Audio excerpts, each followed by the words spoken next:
So yun guys, good morning at tara babalik tayo ulit at, welcome nga pala ulit sa aking channel. Pero bago ang lahat guys,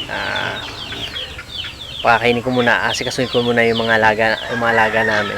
Pakakainin ko muna at ito, pakita ko nga lang pala sa inyo yung una. Ito yung mga baboy namin, yung dalawang baboy. Ayan, nagugutom na naman, nagugutom na. So, tumihiga na yan. Andali, kakain na, kakain. Wait lang ha.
So, ayun nagbabalik tayo ulit.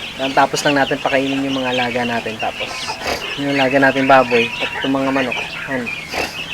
Pinakain muna natin sila. At yun, update ko lang kayo nga pala dito sa, kanina, pinakita ko nga pala yung mga itlog nga pala kanina ng Rhode Island.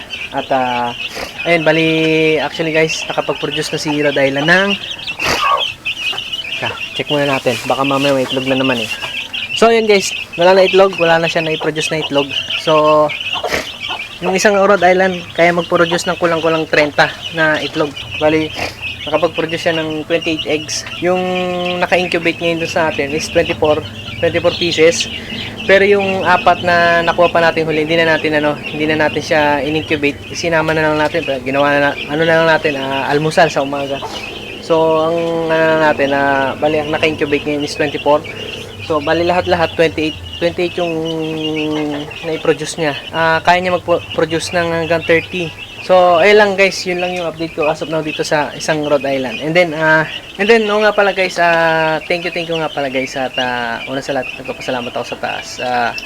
Kasi sa gabay at direction na tinuturo niya sa araw-araw. And then sa idea. And then pangalawa is, ayun, thank you sa mga, nga pala sa mga subscribers ko nga pala sa panonood sa aking mga vlog na ina-upload ko sa channel ko. And then ayun, thank you ng marami, pati na rin sa mga darating pa mga bagong subscribers natin. Thank you in advance. At ayun, actually nasa 500 na tayo, 500 subscribers na tayo.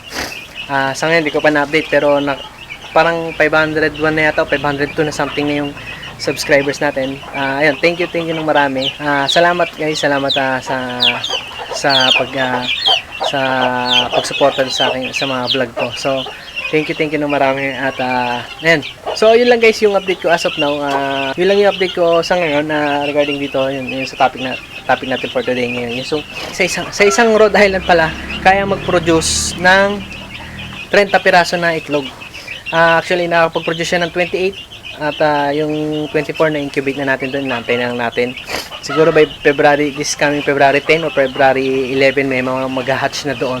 So hindi ko pa alam. So bukod pa doon sa may tatlong puti, nga pala, meron pa pala kasi tayo napulot ng nakaraan na tatlong puti na itlog. So yun lang guys.